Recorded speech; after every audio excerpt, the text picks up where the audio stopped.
Todd, with your permission, we'll go ahead and get started. Yes, sir.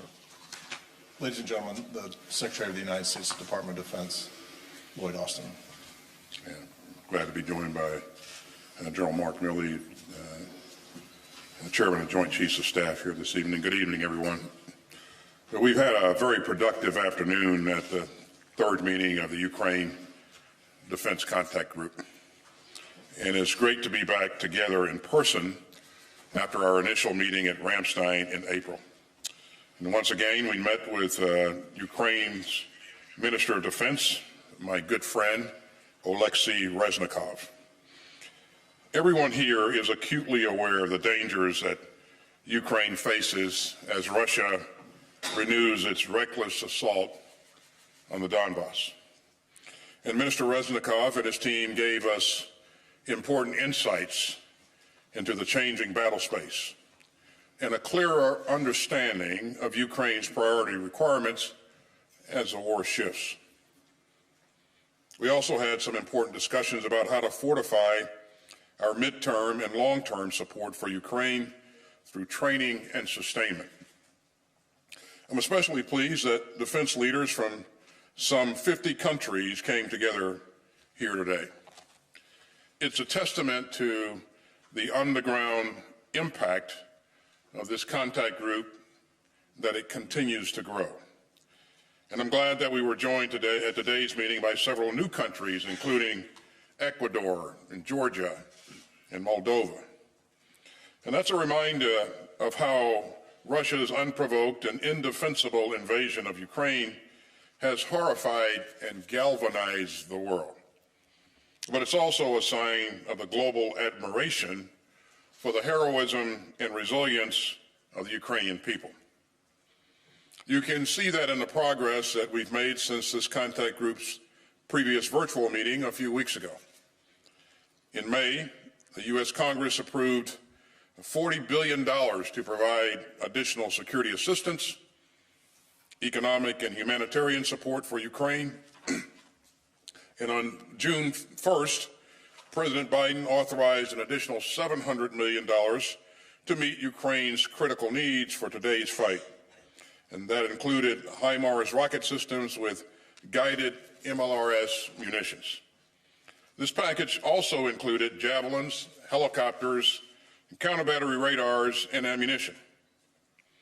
And I'm especially pleased to be able to announce today that the United States will provide an additional $1 billion security assistance package for Ukraine. And that includes our 12th drawdown from DoD inventory since August of 2021. And it includes guided MLRS munitions, 18 more M777 howitzers, and the tactical vehicles to tow them, and 36,000 rounds of 155 millimeter ammunition. This package also includes $650 million in Ukraine Security Assistance Initiative funds, and that will help Ukraine defend itself with 2 additional Harpoon coastal defense systems and thousands of secure radios, and night vision devices, and thermal sights, and other optics. Now, our allies and partners have also risen to the moment. We heard some significant announcements this afternoon about new security assistance packages for Ukraine. And many countries are providing Ukraine with urgently needed systems and ammunition. Other friends have made new commitments to train Ukraine's forces and sustain its military systems. But there are too many countries to properly thank here. I'll just take a moment to highlight a few. I want to thank Germany, which announced today it will provide 3 multiple launch rocket systems and guided MLRS munitions to Ukraine. We're working shoulder to shoulder with both the UK and now Germany as we develop Ukraine's long-range fire capabilities. This effort also builds upon our transfer of HIMARS. Let me also thank Slovakia, which announced a significant donation of MI series helicopters and of urgently needed rocket ammunition. And we also discussed important new artillery donations from many countries, including Canada and Poland and the Netherlands. These are key investments in Ukraine's long-range fires capabilities, and they'll be crucial to Ukraine's efforts to repel Russia's assault in the Donbass. I'm very thankful to these countries and to all of the countries that are helping Ukraine to defend itself, even as the war shifts and Ukraine's most urgent needs continue to evolve. Since the contact group first came together nearly 3 months ago, we've built tremendous momentum for donations and delivery of military assistance. And after this afternoon's discussions, we're not just going to maintain that momentum, we're going to move even faster and push even harder. We'll deepen our coordination and cooperation, and we'll bolster Ukraine's armed forces to help them repel Russian aggression now and in the future. So we'll continue working closely and intensively together with this contact group, and we'll keep on strengthening our support for Ukraine's self-defense, and we'll continue to stand up for the rules-based international order that protects us all. Thank you, and I'll turn it over to General Milley. Thanks, Secretary Austin, for your words and for your leadership in putting together this contact group. It is indeed making a significant difference, and it frankly wouldn't be happening without Secretary Austin. And I want to thank also, as Secretary Austin said, the around 50 countries who participated in this third iteration of the Ukraine Defense Contact Group. And I also want to thank Ukrainians Deputy Chad, who attended, Lieutenant General Moisuk, to today's meeting. The collective efforts of this group have helped achieve undeniable effects on the battlefield against the Russians. And we collectively will continue to support Ukraine as they defend against the unprovoked war, the illegal war being waged by Russia on Ukrainian sovereign national territory. In the current phase of this conflict, the Ukrainians are fighting hard, tooth and nail, every day, inch by inch, yard by yard, kilometer by kilometer, against the Russian advance in the Donbass. The Ministers of Defense and the Chiefs of Defense who met today are committed to providing Ukrainians the means to halt Russian aggression and defend their sovereign territory. The world has a significant stake in the outcome of what happens in Ukraine. The so-called rules-based international order is at stake that has been in place since the end of World War II to prevent great power war and to prevent large powers from conquering smaller countries with military force. Ukraine is under threat. They are at war, and we will continue to support them. But the rules-based international order is also under threat due to the actions of Russia in the Ukraine. The international community is not allowing this unambiguous act of aggression by Russia to go unanswered. To do so, the risks to the world returning to an era when large, powerful countries can invade smaller countries at will. That is what the international community is up against. Since the initiation of hostilities in late February, the global community has responded in an unprecedented manner. The Ukrainian Security Assistance Program has been calculated, responsive, and relevant to Ukrainian defense requirements. Our close and ongoing relationship with Ukraine's military leaders has informed our process to provide a tailored, timely assistance based on Ukrainian needs. Leaders at multiple levels, including the U.S.-European Command, led by General Walters, have maintained consistent contact with Ukrainian counterparts. Additionally, I have remained in active communication with the Ukrainian Chief of Staff, General Zaluzny, each week, several times a week, sometimes several times a day. At the onset of the Russian invasion, the global community took action in the form of security assistance to help Ukraine defend itself. This immediate assistance had exceptional impact on the battlefield. Russia halted and turned back their initial advances in the face of fierce Ukrainian resistance. As Russia now invades the Donbass region, which began this offensive on 16 April, some 60 days ago, we, along with our allies and partners, have provided dozens of 155mm howitzers and almost 500,000 rounds. By the end of this month, we will transfer HIMARS systems, ammunition, trained crews for operational use in the defense of Ukraine. We and other countries are building a platoon at a time in order to certify the Ukrainians to make sure that they can properly employ and maintain the system. And in a few weeks, the Ukrainians will have trained long-range rocket artillery in the fight. To date, we have trained 420 Ukrainians on the M777 howitzer, 300 Ukrainians on the self-propelled M109, 129 on the 113 armored personnel carrier, 100 on unmanned aerial systems, and 60, most recently graduating today, on the HIMARS. Additionally, the United States has provided over 6,500 javelins and 20,000 other anti-armor systems. Collectively, the international community has provided almost 97,000 anti-tank systems, more anti-tank systems than there are tanks in the world.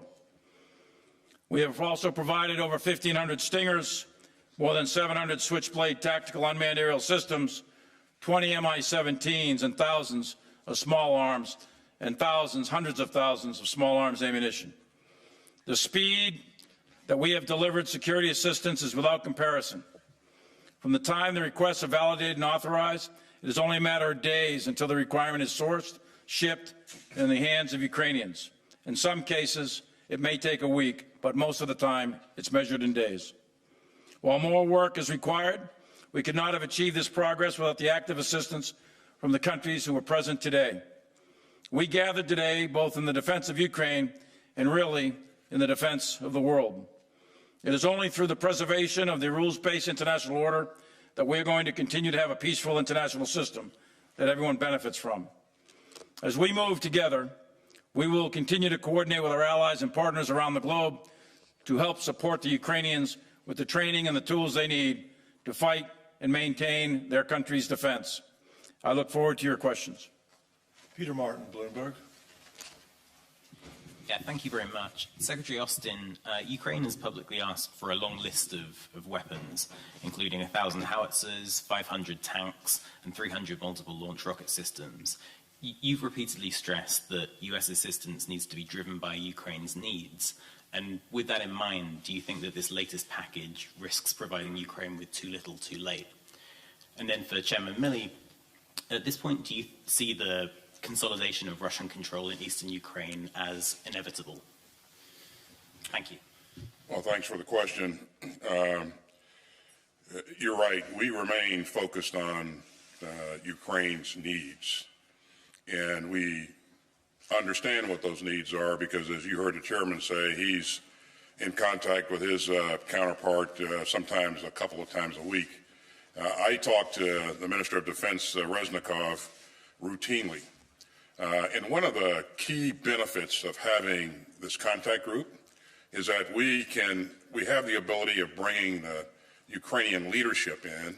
The Minister of Defense, the Vice Chief of Defense, and have them give us a laydown of the battlefield dynamics, and then talk again about what their current requirements are. And as you know, the battlefield is dynamic, needs will evolve over time, and they've identified those needs currently to be long-range fires capability, armor, and some mid-range anti-aircraft capability, and also howitzers, which is different from the HIMARS. And so we remain focused on what their needs are currently and also in the near term, looking out several weeks and months. Eventually, we'll want to work with our allies and partners to build a capability that to sustain themselves over time. But we really are focused on what the leadership believes that its current needs are in this fight. And I think we've done the international community has done a pretty good job of providing that capability, but it's never enough. And so we're going to continue to work hard to move things, as much capability as we can, as fast as we can, and to ensure that Ukraine can be successful on the battlefield. So on your question of the Donbass, but on the numbers, just real quick, I'm not sure what you're referring to, but I talked to General Zaluzny. We get lists. These are official requests from their Department of Defense. They asked for 10 battalions of artillery, 12 battalions of artillery were delivered. Again, I say 97,000 anti-tank systems. That's more anti-tank systems than tanks in the world. They asked for 200 tanks. They got 237 tanks. They asked for 100 infantry fighting vehicles. They got over 300. We've delivered, roughly speaking, 1,600 or so air defense systems and about 60,000 air defense rounds. This is, when I say us, I mean the international community. You're looking at 260 artillery tube systems, either rocket or tube. Artillery have been already delivered. There's 383 committed. And like I said, almost 500,000 rounds of artillery. The bottom line, and I can go down the whole list of everything. Bottom line is everything General Zaluzny asked for as rapidly as possible. We get it sourced through the international community, through the United States and allies and partners, and we get it done as rapidly as we can. So I don't know where those numbers are that you're coming from, but we are supporting, we the international community are taking it very seriously, and we are supporting the Ukrainian military as rapidly as humanly possible. With respect to is it inevitable that the Russians will consolidate power in the Donbass? As I said, that the war started on 24 February. They were defeated in and around Kyiv.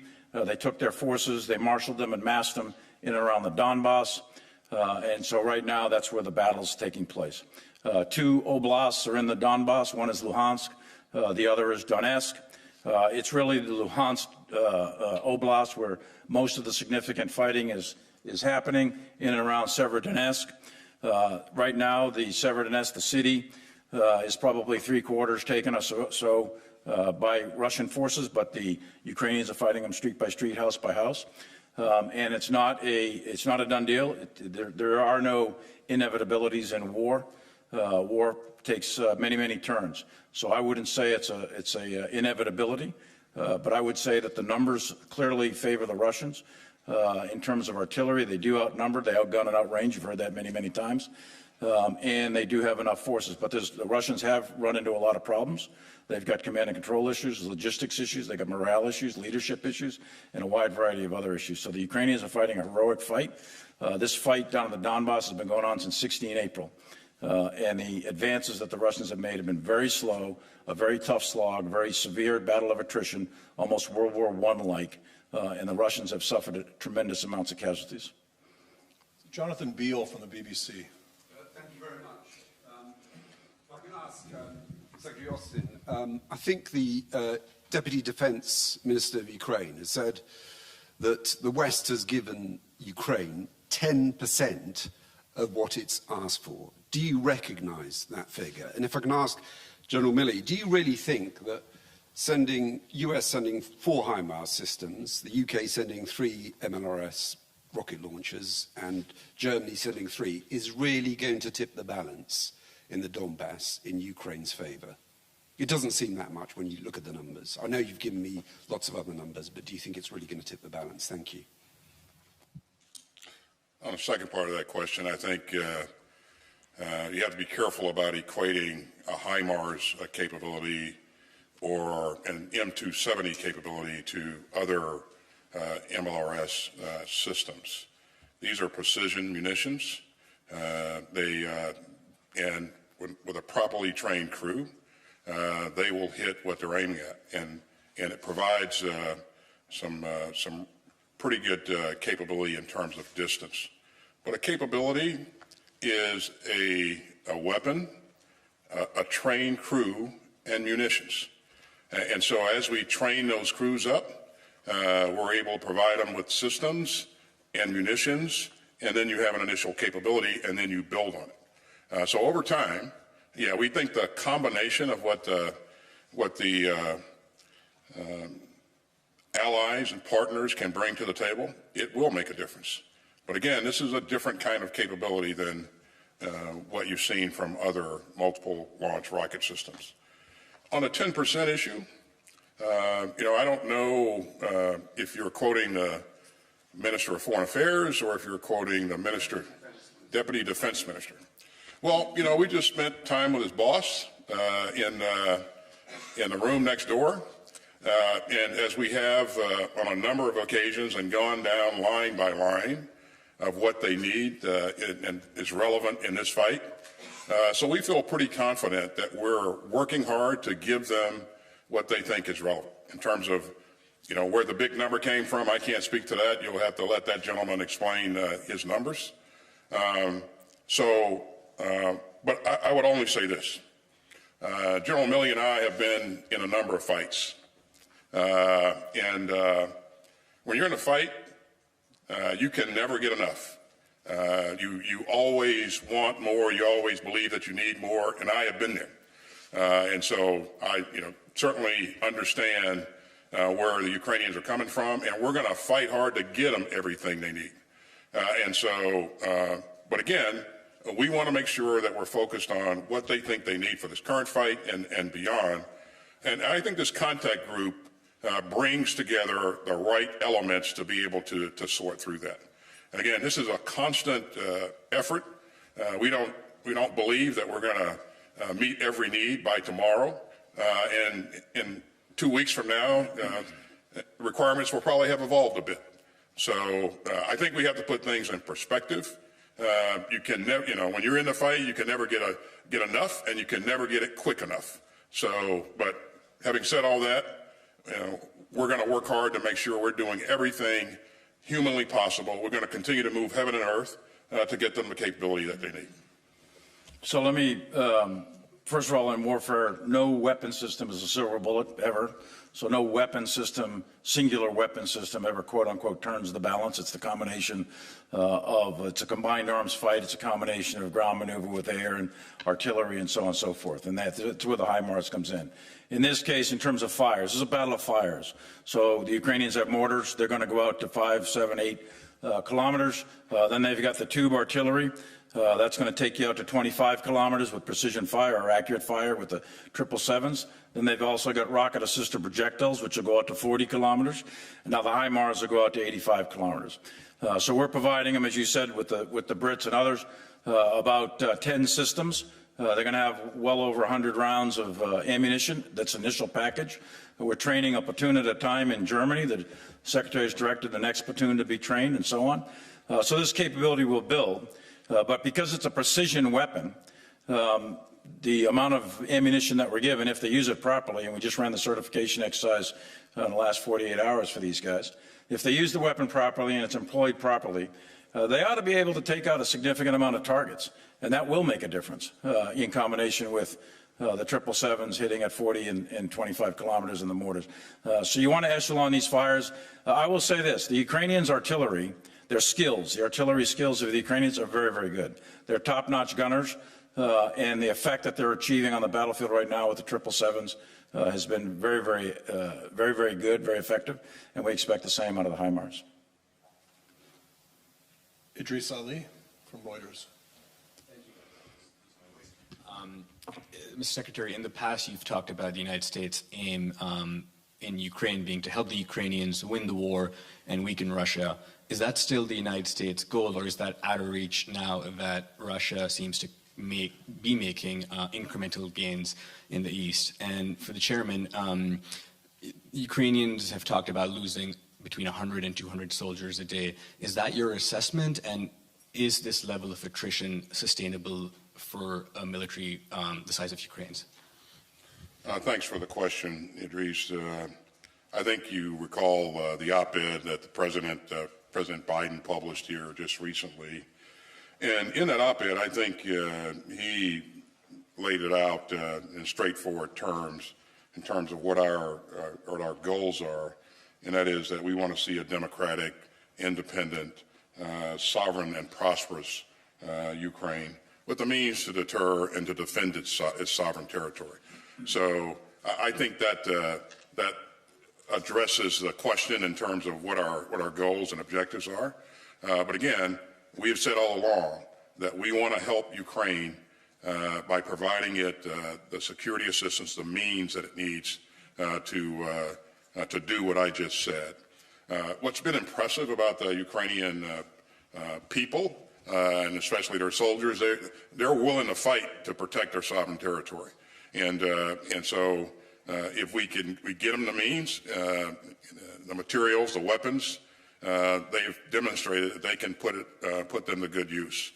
So we're going to continue to support them with as much as we can and get it to them as fast as we can. And we're going to remain in contact with them to make sure that we understand their needs as this battlefield evolves. And so again, I point back to the benefit of bringing ministers from around the globe together. Again, 30 members of NATO, around 50 or so ministers of defense in this meeting today.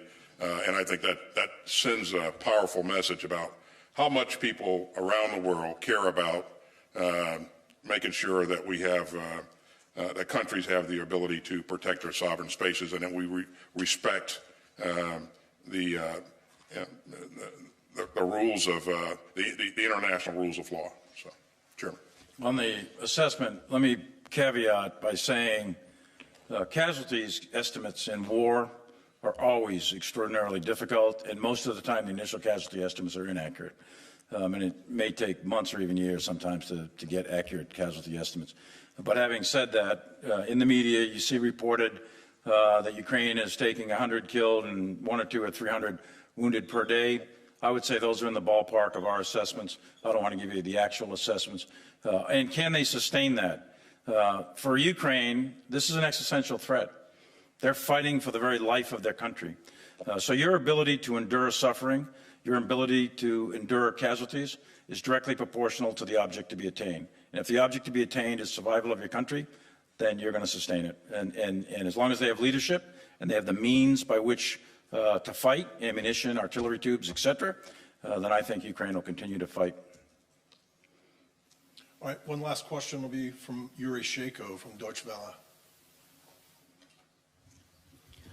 Thank you very much. I have two questions also about numbers and artillery. So, Secretary said that there were some other countries that also announced some additional artillery. Can you say us a little bit more what you can, of course?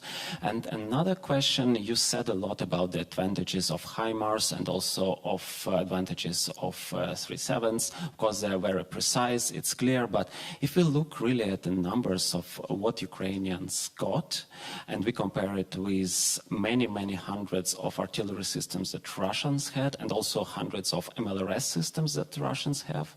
And even if we look at what Ukraine had, it had also many hundreds of artillery pieces and also a lot of MLRS, but Ukraine is running out of ammunition for these older systems. And if we look at this gap that Ukraine has now, as it's running out of ammunition, what Ukraine received from the West is not really close to close this gap. So why now we hear only about like 18 additional howitzers, which is not really that much to close that huge gap? Thank you very much. Yeah, so I think you made the point in the first part of your question there that other countries are providing artillery systems and munitions as well. And I'll let the chairman speak to the inventory, but I can assure you that the Ukrainians have a lot of 155 munitions or ammunition at this point. The United States has, we've pushed on our own 108 155 systems into country, and this next package includes another 18. But there are systems coming from a number of other countries around the globe. Some are self-propelled systems, some are towed systems, and they're also providing ammunition. Again, it's the combination of the howitzers, the cannon artillery, and the long-range rockets that will create a pretty good capability. And again, as you target things with that long-range capability, you're going after things like command and control nodes and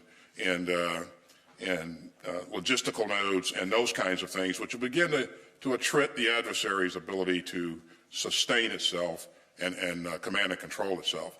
But yeah, I mean, with the systems that we've provided them to date, I mean, the M777s have been absolutely lethal. The problem with the 152 howitzer is that you're no longer making munitions for those howitzers, and so we're going to very quickly have to transition completely to the 155s. But other countries are providing capability in addition to what we're providing, and even today, other countries stepped up to the plate and volunteered to provide more. Chairman. So, first of all, the Russians do outnumber, in terms of artillery, they outnumber the Ukrainians. The estimates vary. Some say 4, 5, 6 to 1, others say 10, 15 to 1, others say 20 to 1. What the true accurate number is, I'll keep our estimates in the classified realm. But they outnumber them, and that's important. But war is not just a game of numbers. It's how you use them. The Russians are using artillery to just do massed fire on Ukrainian positions, but also civilian populations in urban areas. There's about, according to public estimates, some 20,000 Ukrainian civilians have been killed. There's 7 million internally displaced Ukrainians, there's 6 million refugees. So the Russians are just doing massed fires without necessarily achieving military effect, shall we say. The Ukrainians, on the other hand, are using much better artillery techniques, and they're having pretty good effect on the Russians. The Russians have lost probably somewhere in the tune of 20 to 30% of their armored force. That's significant. That's huge. So the Ukrainians are fighting a very effective fight tactically with both fires and maneuver, and that's significant. In terms of the numbers, just from today's conference, pledges of almost 100 additional tubes were being made. So you're looking at probably 300 or 400 artillery tubes, not rocket artillery, but tubes that'll be provided in total to the Ukrainians. And then on top of that will be the long-range rocket artillery that what you're seeing with the HIMARS is just the beginning. Thank you, everyone. Okay.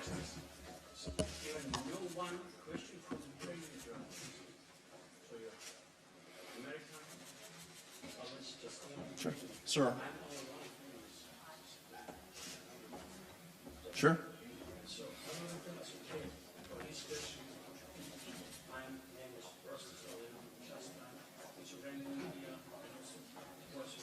My question is, how long the United States and the whole group of Rammstein can provide support and armament supply for Ukraine? Because don't know how long the war will go on. Second question, did you convince your German partner and Hungarian partner also to provide weapons which they promised to provide to Ukraine? So on the first question, how long can we maintain this? We will stay focused on this for as long as it takes. And I'm glad you asked that question, because one of the remarkable pieces that I take away from this conference is the resolve of all the ministers in the room. And again, these are ministers from around the globe and not just NATO. And it's strong resolve to remain focused, to remain together, and to find ways to create additional capability. That may be partnering with another country to create some capability, or working to expand capability in a defense industrial basis. So my answer to you is we'll stay focused on it for as long as it takes. And again, the commitment that I heard today was very, very encouraging. And your second question? Germany and Hungary, which did promise but didn't supply. Yeah, so Germany today, again, I think you may have heard me say earlier in my remarks that they committed to providing a couple of MLRS systems. And in the past, they've committed to providing other things, and they're still working to make sure we get those systems into theater. We track every one of those. And so, part of the benefit of coming together every month is to make sure that, we can see where we are, we remind countries of, what the challenges are, and, we can work with them to ensure that capability gets there.